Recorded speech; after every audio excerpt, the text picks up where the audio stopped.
Welcome to Round Hill Radio, the podcast from Round Hill Community Church. Through our conversations, we discover the holy and the ordinary, find moments of grace and peace, and redefine what we're talking about when we talk about faith. Welcome to Round Hill Radio. I'm Leslie. I'm Ed. Good morning, Ed. Good morning, Leslie. I have a Stump Ed question. I have a burning question. Easy to do. I've been wondering about this for a long time, and I thought, who can I ask? And obviously it's you. I have been wondering about using Xmas for Christmas. I feel like that's been a thing that I've heard scuttlebutt about over the years. Mm-hmm. And I can't get a straight answer. There's scuttlebutt. Is there scuttlebutt? Does the straight answer exist? What's going on with that? There's not a straight answer to anything when it comes to religion, right? You can kind of fill in the gaps the way you want to, but yeah. Fair point. Let's dig into this a little bit. So your question's a great one. It made me think immediately of being back in seminary, because usually, students are writing frantically away when they were, of course, this is when we were writing before laptops, but we would always use the letter X or a version of it. Mm-hmm. And if we were, there was a reference to Christ, and another Greek letter, theta, if there was a reference to God. So people have been using these abbreviations for a long, long time. I think when it comes to Xmas, there has been a suspicion that either people are just plain lazy and can't write out the whole thing, or and this is the scuttlebutt part, there actually has been this view, and it's not exactly a minority view, it's shared by a lot of people, that the Christ in Christmas has been replaced with an X to denote an unknown quantity, as if by shortening Christmas to Xmas, you are removing Christ from Christmas and now making the whole holiday completely secular and making the X a great big question mark. And I am pretty sure that is absolutely not the truth. As one who loves abbreviations, I think this is actually a good abbreviation, because the X really has its origin in the Greek alphabet. It's the Greek letter chi. So it's in some cases, early on, actually, many hundreds of years ago, we have manuscripts that show a chi rho, which are two Greek letters denoting Jesus Christ. And those were used probably by monks who were copying documents and shortened things down a little bit. So you have a chi and a rho, and then the rest of the spelling out of Christmas. So the word really means Christ's Mass. And so it's the celebration of Mass on Christmas Eve in particular, and the celebration of Christ's birth on Christmas. So I think the scuttlebutt is interesting, because we love to make scuttlebutt about stuff. And shocking. But that's a little bit of fun background to Xmas. So I think if you're tempted to use Xmas, you're actually standing in a long tradition of great abbreviators. And hooray! They clearly meant no harm by their work. But excellent. maybe they were just getting a little tired, in their copying efforts. We can use it without guilt now. I like that. Use it indeed. Yes. Yeah. I'll try to make it slightly more like, is calligraphic a word? I'm going to use it either way. Calligraphic. Thank you. Calligraphic. So I feel more in the line of those. Put a little flourish on there. Flourish, and then it feels special. Well, thanks for that. I might have to come up with more Stump Ed questions, because these are fun. You can come up with any Stump Ed questions you want. Just give me at least 2 months to prepare for them. How's that? Okay, advance notice. That seems fair. Oh, my goodness. Oh, my gosh. So today's Christmas Carol, as you guys know, we are discussing all December our favorite Christmas carols and learning the stories behind them and discussing them in detail. This one, Ed and I have been discovering through our research, is fascinating. We are talking about the hymn Good King Wenceslas, which I can now pronounce properly. You did a beautiful job. I get a little tripped up on it. Set the bar high. Yes, I have been singing it in my head all morning long. Mm-hmm. And I have to say, the version of it that's in my head is from the Muppet Christmas Carol, where there's the little, he's I don't know what creature he is, but he's standing outside Scrooge's house and he's singing and he gets to brightly shone. And then I guess Scrooge opens the door and he's like, the moon at night. So I get to the point, I go, brightly shone. I can see it all. All of the enthusiasm. The classic that is the Muppet Christmas Carol. I'm saving it this year to watch it at a save it and savor it. It's the best. It's my favorite. Quickly, just because I think it's a good question, and we'll get back to King Wenceslas. Do you have favorite Christmas movies that you like have to watch every year? Oh, it's so interesting. This is going to sound so obvious, but really, I do have to either read or watch some version of A Christmas Carol. It's so good. It's my anchor. And to me, I guess I sort of feel like it's my faith all rolled into this one story. I'm just totally fascinated by it. And there used to be, maybe still is, of course, it won't be happening this year, but a wonderful production of it every year at the Hartford Stage in Hartford, Connecticut. Just a brilliant presentation of it. And I used to take my family there every single year. That was part of our tradition. So that's the one for me. And I try to alternate because there have been so many film versions of it. Right. So that's part of that's my Christmas tradition. So do you have one beyond the Muppets that you... Yeah. Oh, yeah. The Muppet Christmas Carol. The one I think that actually preceded it as my favorite and remains is White Christmas. Yeah. Dance numbers and all. Oh, I mean, give me some Rosemary Clooney any day. I mean, and Bing Crosby. Come on. Come on. It's the perfect movie. I think it's a pretty perfect movie. I mean, it's flawed, but it's also beautiful and perfect. Right. Flawed in a perfect way. Yeah. But I love it. I have it on Blu-ray now. I've had it on the various. I used to check it out from the library growing up. It's absolutely one of my favorites. If you're going to recommend to our listeners one version of the Christmas Carol to watch that isn't the Muppet one, because to me that's separate and awesome. But the one that I really love features George C. Scott as Ebenezer Scrooge. To me, he really captured that role more than anybody else that I've ever seen in it. So that's the version that I really like. I think he was magnificent. Awesome. I'm not sure. I'll have to go check that one out too. Maybe we can do a survey of all the Christmas carols this year.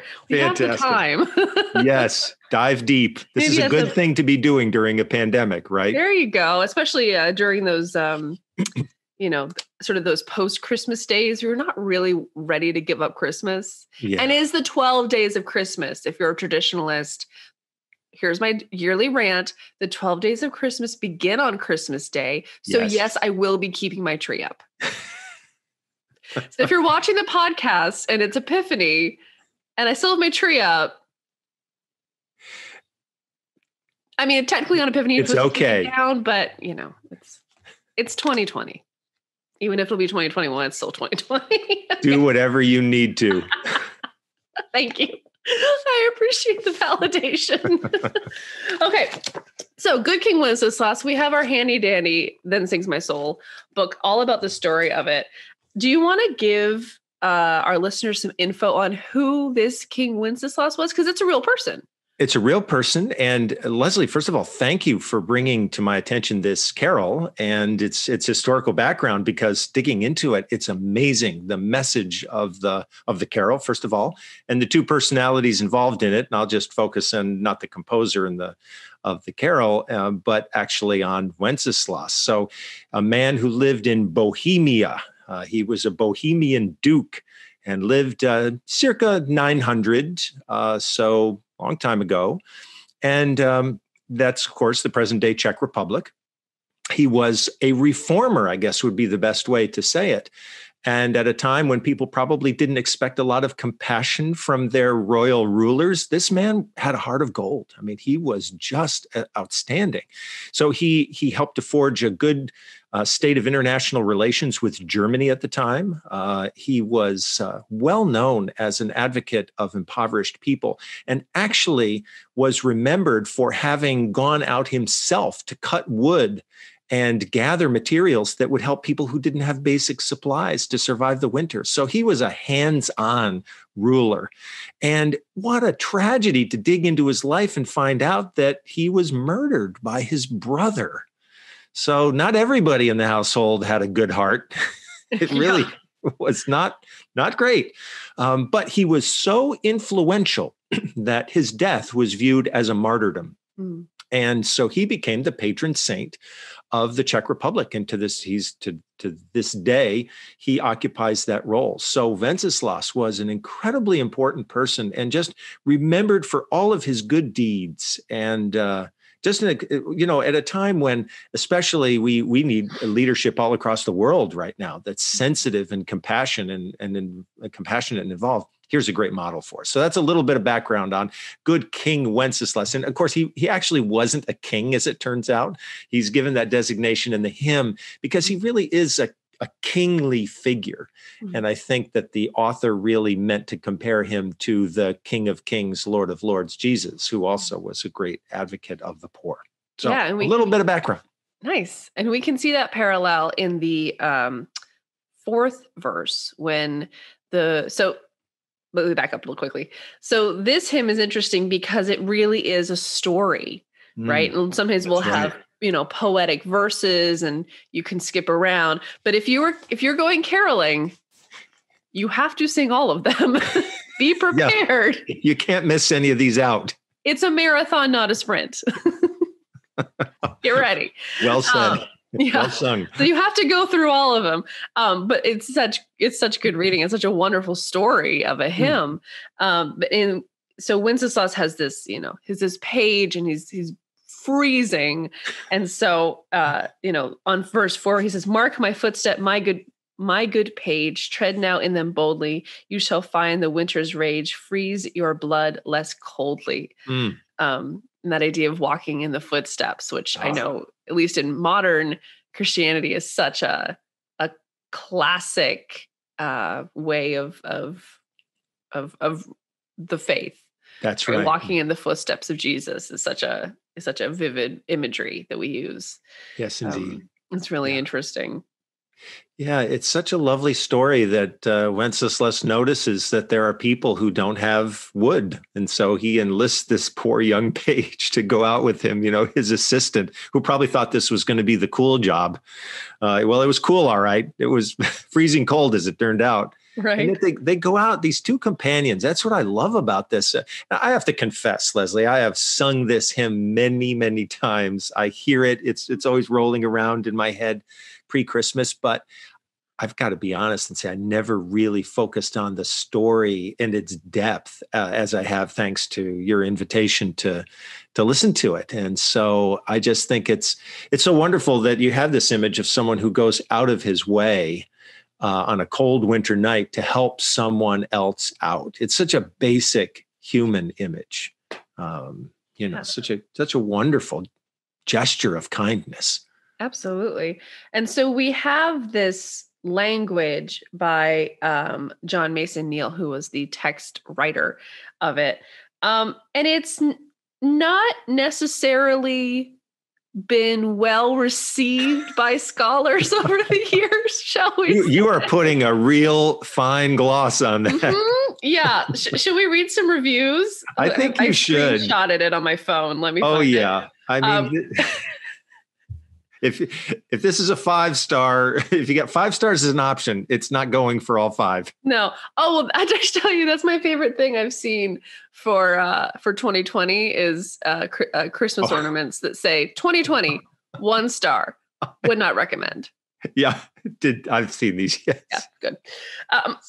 So a person by the name of Massey in 1921 wrote, "Why, for instance, do we tolerate such impositions as good King Wenceslas?" Excuse me.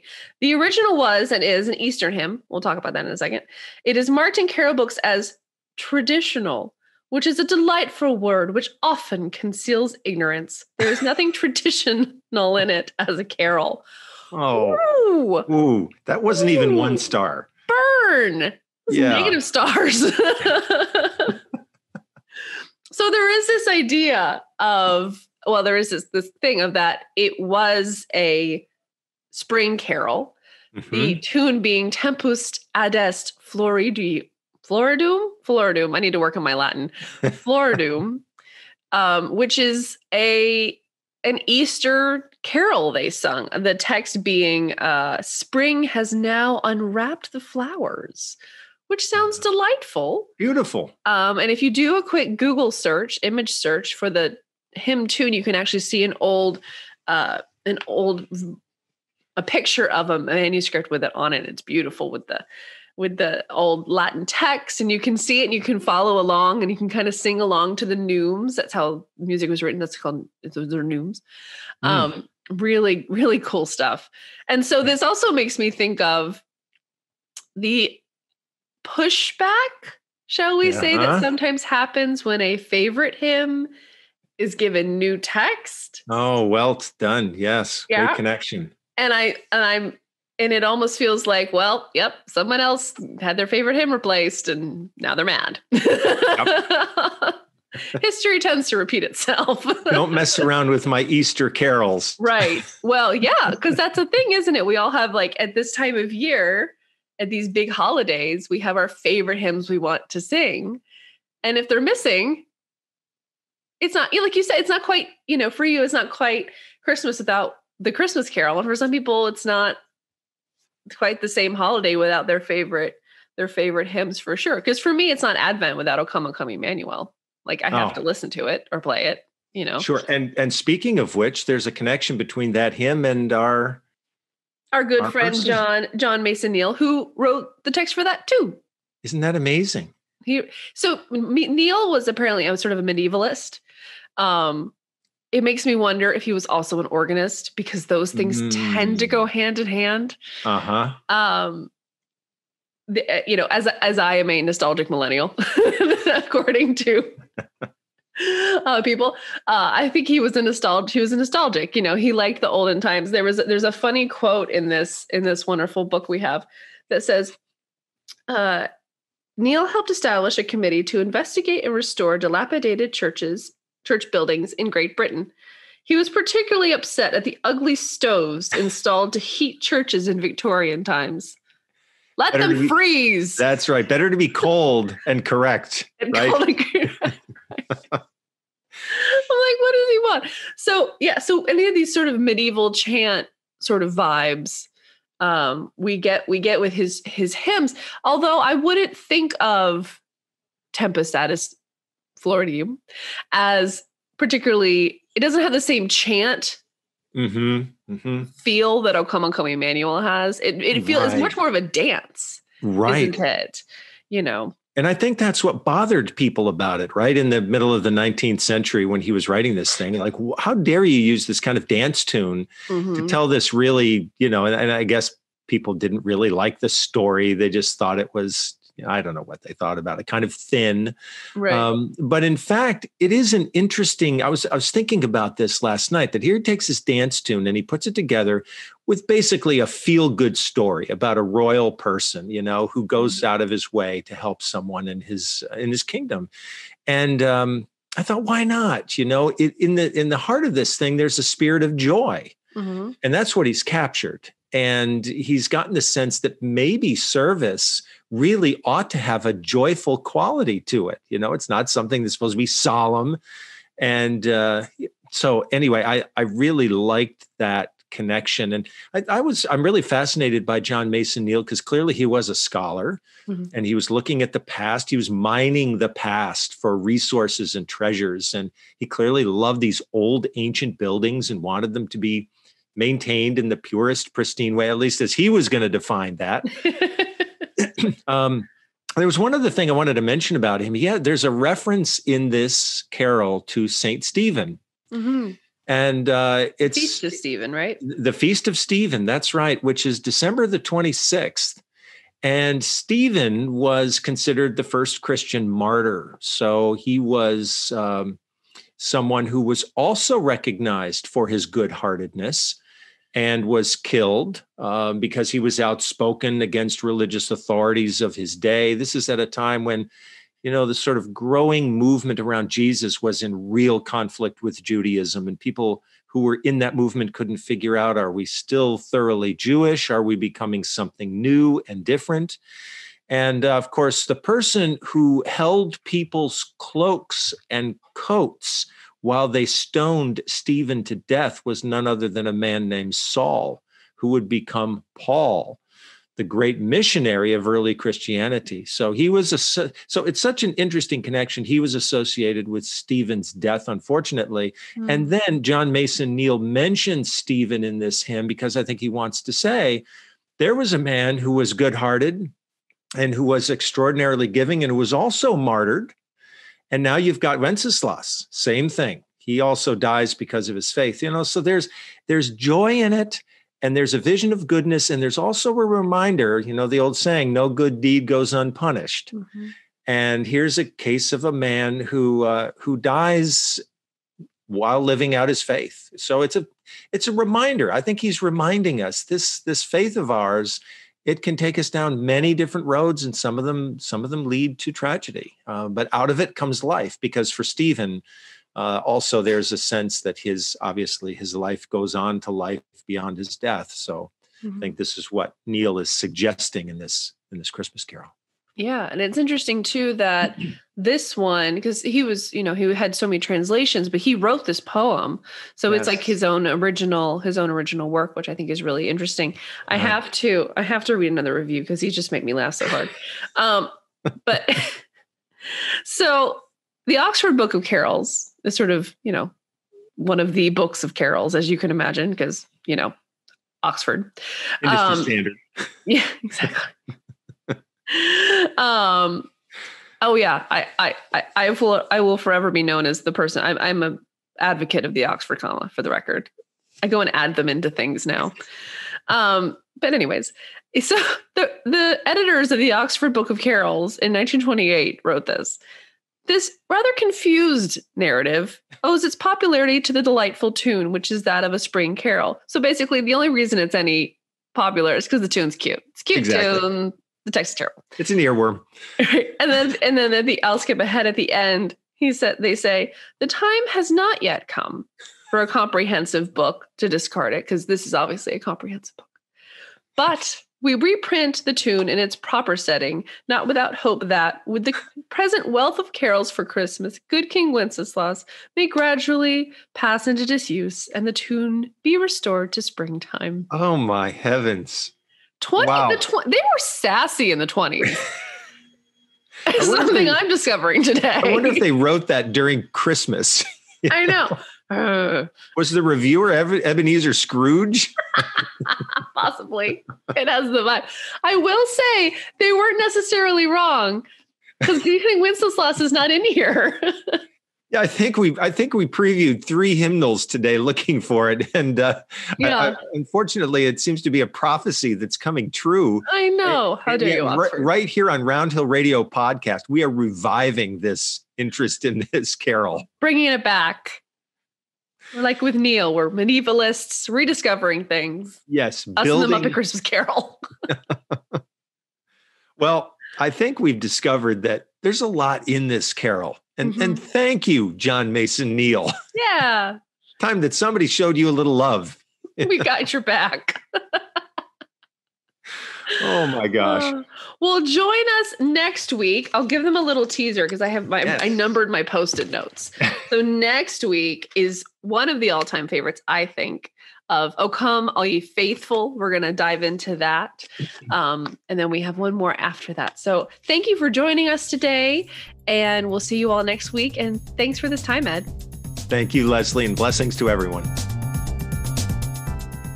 Thanks for listening. Round Hill Radio is brought to you by the friends and members of Round Hill Community Church. For more information, please visit roundhillcommunitychurch.org.